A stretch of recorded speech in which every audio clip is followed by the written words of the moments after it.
జై జవాన్ జై కిసాన్. గౌరీ గణేష పండుగ వచ్చిందంటే మనకు ముందుగా గుర్తొచ్చేది గుమ్లాపురం గుండు గౌరమ్మ. ఈ గుమ్లాపురం గుండు గౌరమ్మ కథ ఏమని చెప్పి చెప్తాను. అంతకు ముందుగా ఇంకా ఎవరెవరు నా అకౌంట్ ఫాలో చేసేయలేదో వాళ్ళందరూ దయచేసి నా అకౌంట్ ఫాలో చేసుకోండి. ఇది ఎక్కడప్ప దేవాలయం నిలిచి ఉండేదంటే తమిళనాడు కృష్ణగిరి జిల్లా డెక్నికోట తాలూకు కర్ణాటక తమిళనాడు బార్డర్ అనే గుమ్లాపురం అనే గ్రామంలో ఈ తల్లి నెలిసి ఉంది. ఈ గుమ్లాపురం అనే గ్రామంలో అప్పటిలో 3 సంవత్సరాల క్రితం శివశరణలు అనేవాళ్ళు ఎక్కువగా ఉండేవాళ్ళు. అక్కడ శివశరణల పిల్లోడు గురువుల దగ్గర పాఠం నేర్చుకుంటూ ఉంటే అక్కడ గురువుల దగ్గర సెలవు అడుగుతారు. ఎందుకంటే గౌరీ పండుగ వచ్చింది. వాళ్ళ స్నేహితులంతాను నేను మా అక్కోళ్ళ ఊరికి పోతాను, మా చెల్లెలోళ్ళ ఊరికి పోతాను అని చెప్తూ ఉంటే ఈ పిల్లోడు సెలవు అడిగితే నీకు అక్క లేదు చెల్లి లేదు అని చెప్పి గురువు అడుగుతారు. నీకెందుకప్ప సెలవు అని చెప్పి అడుగుతారు.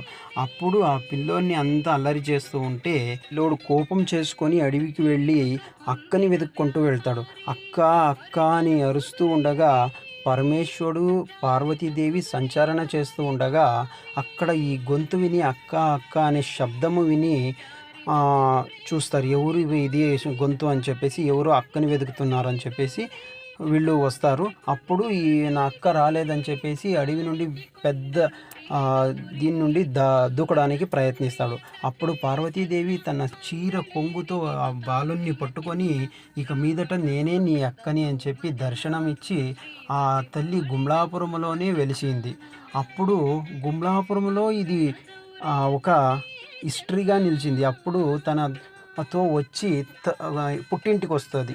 గుమ్లాపురంలోనే పుట్టింట్లోకి వచ్చి ఒక ఒక నెల పూజలు జరుగుతాయి ఇక్కడ.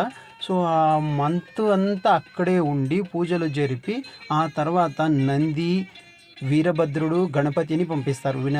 శివుడు ఏమిటికి మీ అమ్మ ఇంకా రాలేదు, పార్వతీదేవిని వెతుక్కొని రమ్మని చెప్పేసి. సో అప్పుడు వీళ్ళు వెతుక్కుంటూ వస్తారు. ఇక్కడ ఇదే కథ. ఈ తర్వాత ఇక్కడ పూజలన్నీ జరిగి ఒక నెల అయిన తర్వాత ఆ తల్లిని తీసుకొని పోయి అన్ని పూజలు పునస్కారాలు చేసి వాళ్ళ పుట్టినుంటి నుండి కైలాసానికి పంపిస్తారు. ఈ గుమ్లాపురానికి ఇంకొక పేరు ఉంది అప్ప, అది ఏమంటే భూ కైలాసము అని కూడా పిలుస్తారు. మీకు ఎవరికైనా తెలియదంటే ఈ హిస్టరీ తెలుసుకోండి, మీ స్నేహితులకు షేర్ చేయండి. దయచేసి ఇంకా ఫాలో ఎవరైనా చేసుకోలేదో ఫాలో చేసుకోండి. కథ మీకు నచ్చినట్లయితే మీ ఫ్రెండ్స్కి ఫ్యామిలీకి అందరికీ షేర్ చేయండి. ఏదైనా తప్పులు ఉంటే దయచేసి మమ్మల్ని మన్నించుకోండి అని అడుక్కుంటూ సెలవు తీసుకుంటున్నాను. జై జవాన్ జై కిసాన్.